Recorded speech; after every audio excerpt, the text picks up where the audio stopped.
What's up, board fam? And no, your eyes are not deceiving you. We are talking about Eric July. Now, a couple months ago, Eric made a video where he said he's not going to be talking about this stuff anymore. He's going to be focusing on the Rippaverse and his business. No more of this pop culture commentary stuff. And here we are, 2 months later, and he's talking about Supergirl, a movie that I know he didn't see. I know he didn't watch Supergirl. But he's still using Supergirl to get clicks on his channel. If you go to his channel right now, if we click over to Eric July's actual channel, you will see he is still talking about pop culture. He's still doing it. He's not focusing on the Rippaverse. This is the same commentary stuff he was doing years and years and years ago. He is still doing it. So he's a liar. He's a liar. He made a whole ass video. I'm not going to be doing this anymore. I'm going to focus on me. No more talking about other stuff, just Rippaverse stuff. So here we are talking about Supergirl, a movie that, again, I know he didn't watch. And the title of this video, the short, is Entertainment Discourse is Dead and Supergirl Proves It. That's the title of the video. So let's see what Eric has to say. I can assure you that he's going to be missing the point, because that's what Eric does. Eric is literally the content creator that misses the point of everything he talks about. He thinks he sounds smart, and he's not. The discourse around the Supergirl movie proves what I've been saying for a very long time, that entertainment discourse is largely just dead. Dead is their favorite word for everything. Star Wars is dead. Marvel is dead. DC is dead. Like, they just love to call everything dead. It's so polarizing and shit talky that they love to say it. Entertainment discourse is not dead in the sense that we're not talking about entertainment. We still are. So that statement is false. What he's trying to say is that entertainment discourse as we know it is dead. The way we used to talk about things. Before, you talk about how much you love something, how cool this character is, who would beat who in a 1v1. Like, these are the kind of things that we talk about in the fandom. But now it's box office, box office, box office, slop, slop, slop, woke, woke, woke. That's all it is. And here's the crazy thing. He is part of that. He's part of that problem. And the people he associates with are part of that problem. So if you're complaining about entertainment discourse being dead the way that you're talking about it, you are a facilitator to that. You're part of that pipeline. You are part of that community that brings that energy into entertainment discourse. Let's continue. But most importantly, you have people that believe that they have a monopoly on the truth, and maybe in the past they once did, but... Oh, you mean like Nerdrotic, Critical Drinker, Geeks and Gamers? All of these guys pretend that they have the objective truth to everything, and that anybody that feels differently than them are shills, are liars, are paid by Star Wars, paid by Disney, paid by whoever. You guys are the ones who believe that you hold the truth. Most of the people on my side, including myself, and I will speak for myself here, believe that everybody can have a different opinion about something, and that piece of art is going to be received differently by people. Whereas you guys believe that everything is indoctrination and woke ideology, and this company is pushing this messaging and blah. This is what you guys do, and you believe that is the truth, and that is the only thing that matters to you. So when you talk about people having monopoly on anything, it's quite literally the community you are a part of. You are a part of this. You did this, Eric. This is why it's crazy. This is why when I saw this short, I was like, I have to make a video about this. This is absolutely bonkers that you are making this video acting like your side doesn't claim a monopoly on the truth when it comes to the fandoms. That's what's crazy about this. Let's continue. You know, I noticed how there were some folks that were, let's say, in our corner of the internet that expressed some of their gripes with where the movie was going in terms of its direction and how it was being promoted. Oh, you're talking about Supergirl. No, they weren't doing that. They weren't expressing gripes. Let's be real. Let's keep it a buck. Honestly, let's keep it a buck. Most of the people on your side with large platforms said Millie Alcock was ugly. They were making memes of how ugly they thought she was, how unsexy she was, how her outfit made her look like a man, how she wasn't showing enough skin, How somehow retroactively Melissa Benoist is a better Supergirl than Millie Alcock, even though they shit all over the Supergirl TV show back in the day for being woke, which by the way, it was woke. Like by the standards of you guys, Supergirl was a woke fucking show. And all of a sudden now we have people daydreaming about how Melissa Benoist was a much better Supergirl than Millie Alcock, despite not even seeing the Supergirl movie. We'll get back to that in a second. But they talked about how the red carpet interviews of her supporting queer people who were supporting her was wrong, that she should have, I don't know, shit all over queer people, shit all over the people asking the questions. They claimed that she was too stupid to do interviews, that she needed a handler, and that anytime she talked about her experience as a woman, that somehow that was wrong and that was a talking point given to her by the studio, that anytime she talked about anything in her career about being objectified or whatever, that she was overreacting. But then they go on to do that to her, to objectify her. See, the problem with you, Eric, and everybody else in your space is you believe that you can talk about the quality of a movie before you actually see the movie. It's not about talking about the trailer being bad, which is valid. You can look at a trailer and go, that trailer looks bad. Does that mean the movie is going to be bad? No. It means that trailer is bad. But you guys don't do that. You say the trailer looks bad, therefore also the movie is going to be bad. We know that's not real. We know that's not true. But this is what people on your side do. So there has been no actual real intelligent conversation about the Supergirl movie prior to the release of the Supergirl movie because nobody had seen the Supergirl movie. So it doesn't matter if you're talking about the promo stuff and the earned media and the any sort of advertising spots they had does not mean that the movie itself is going to be bad. It just doesn't mean that. And that kind of discourse has contributed to the quote unquote death of the entertainment conversation online that you talked about at the very beginning of this video. And guess what portion of the community does that? What side does that? It's your side.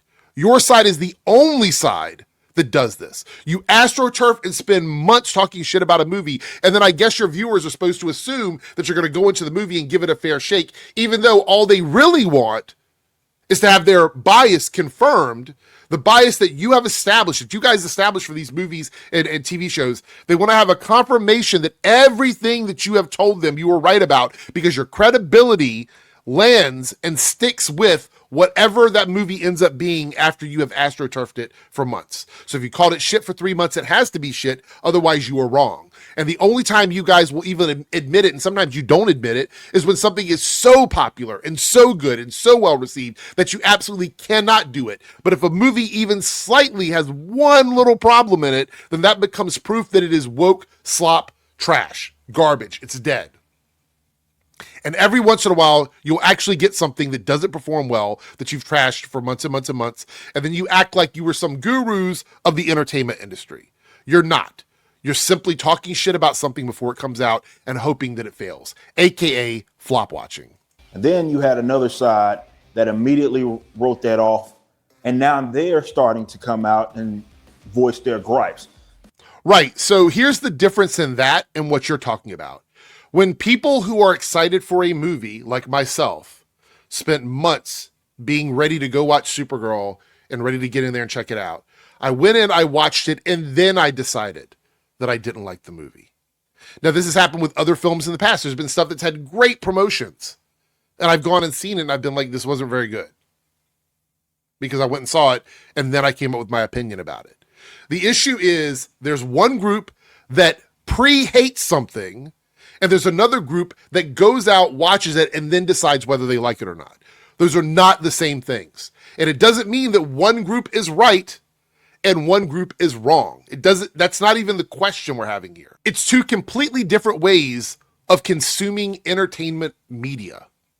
And I said consumption because that's what it is. You're engaging in it, you're consuming the media. Whether they want to admit it or not, that's the reality of it. One group is doing it prior to the thing coming out and creating something to hate based off of whatever, interviews, trailers, whatever you want to use. They create that. That's the discourse around it created by them. The other group is going out and watching it and then deciding whether they like it or not. Those two things are not the same. They're completely different ways of approaching this. So in short, they believe that they are the primary determinant. They are the ones that get to decide whether a movie or entertainment piece is bad.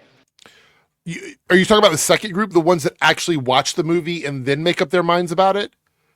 Yeah, I would say if you're going out and you're watching the movie, you probably have a better understanding of whether the movie is good or bad because you actually watch the movie.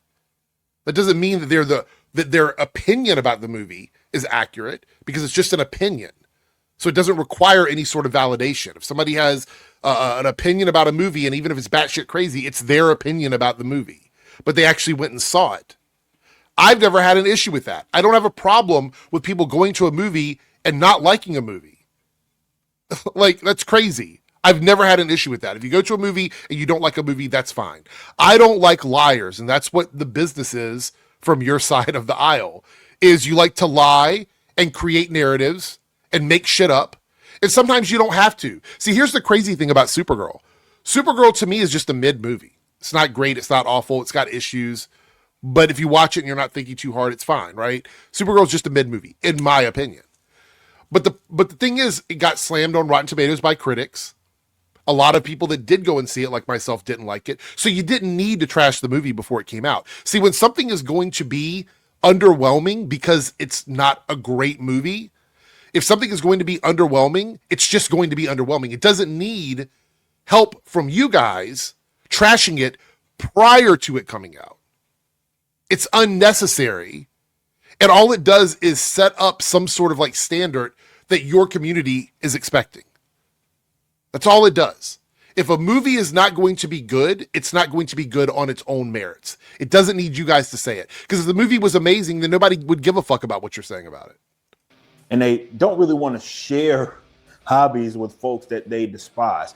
Guys, this is why I've said a million times, mass appeal is over with. You'll never get that again. They don't want to share hobbies with people they despise. Are you talking about your side? You have to be talking about your side here, because you're the ones that despise people. You despise trans people. You despise gay people. You despise women, depending on what the woman is doing. If she's sexy enough, you're okay with it. If she talks too much, nope. We don't want that. You despise diversity. Like, you guys despise all this stuff. No one in my community has refused to see a movie because of how sexy someone is or isn't in the promotional materials. We don't refuse to see movies because they might have all white people, all black people, all women. That's not our standard. We don't despise people in that way. The people that you guys associate with despise so many people. Why would I, as a gay person, let's put this in perspective. Why would I, as a gay person, want to associate with a group of people like Melanie Mack or any of these other guys that consider gay people to be demons, that call us groomers, that say all of these awful things about us? Why would I want to be a part of that community? That makes no sense, literally, that I would want to associate with that community. Whereas if you came over here and you were a part of our community, if you wanted to come over here and be a part of our community, you could still not like stuff, but we wouldn't want you to be bigots towards other people in the community. It's that simple. Like, if you came over here, you're like, I didn't like Supergirl, I went and saw it and I thought it was shit. Okay, great. Moving on. But that's not what you want to do. And if we were over in your community talking about how much we love Supergirl and how it's wrong to treat women the way that y'all are treating them, like saying all the shit you're saying about Millie Alcock, I'm not saying Eric exclusively, I mean like the people at his space. If we were doing that, we would be exiled. So don't act like you wouldn't gatekeep, because you would. You would gatekeep, like you would say we gatekeep, you guys would gatekeep too. You wouldn't allow that. You wouldn't want somebody in your group who is like, oh, we probably shouldn't make fun of Millie Alcock's looks, because that takes the fun out of it. All the juvenile humor gets erased and you guys have nothing, right? Because that's it. That's all it is. It's just a juvenile humor, 100%. And so when you talk about people not wanting to associate with people they despise, that's pretty much at the feet of your community. That's the foundation of your community. You guys have built your community on hating stuff and hating people who are different than you deem worthy for a decade. So it's not just the entertainment industry. It's not just like Hollywood went woke and we don't like it, or there's a woman in the lead or whatever. No, it's the foundation of what these guys do. And the foundation is that you have to hate XYZ in order to be a part of our club. Whereas over here on my side, where we talk about this stuff, you could say, I hate the Captain Marvel movie. I think it's boring. It's awful. And I'd be like, okay, cool. I don't have a problem with that. Matter of fact, we talk about that on my podcast every single week. Differences of opinion. But there is a difference between not liking a movie after you have seen it and talking about how ugly a woman is in a movie, or how a gay kiss is going to ruin a 2-hour movie. A 1-second gay scene in a movie is going to ruin like a 2-hour movie. Like, we don't have those kinds of conversations because they're nonsense. I don't like to sit around and talk about box office for 2 hours. It's not something I like to do. Box office don't mean shit to me. I'm not getting any of that money. I'm not. And the fact that you guys always talk about us shilling and protecting the corporations, but yet you guys are the ones highly focused and highly attached to how much money these projects make, when it only serves the studio and the shareholders and the board of directors, the CEOs, the people at the top. But somehow you still think about that 24/7. But we're the ones that only care about protecting the studio and stuff like that. But all in all, it's you guys that want the studios to make massive amount of monies in order to validate the art that you're watching, which is really weird. But this video is very telling to me. So once again, just to reiterate, Eric July has gone back to doing the same type of discourse he was doing before, even though this is like the third or fourth time that he says he's not going to do it anymore. And here we are still doing it, still being wrong, and still completely oblivious to the fact that he is associated with a community that does all of the things that he's accusing other, like, it's projection. He's accusing other communities of doing these things when he's a part of the community that does the same thing. The same thing that he's saying that we're doing, his community is doing. I don't know if it's cognitive dissonance or what it is. I'm not even sure. Matter of fact, does Eric July even go on these shows anymore? Like, he's not even doing it because he's not even watching this stuff. That's why I don't even understand why you're talking about Supergirl. Like, why are you even talking about this movie? You're not doing pop culture podcast anymore with Az. You're not doing, you say you're not doing content about it, but clearly you are. This is like the third Supergirl video on your channel. It's a short, and there's like 2 or 3 other long form videos where you're talking about Supergirl. It's like a 10-minute video, but I couldn't sit through that. The best you're going to get out of me is a short with Eric July right now. Like, that's the best you're going to get out of me when it comes to Eric. But this is just, it's confidently wrong. It's just confidently wrong is all this is. And you could say that about Eric July's entire career. He's very good at pretending things are okay and everything is what he says it's going to be when we know that it's not. And that's fine. Sometimes you got to fake it. That's the entertainment industry. It is what it is. He already knows that.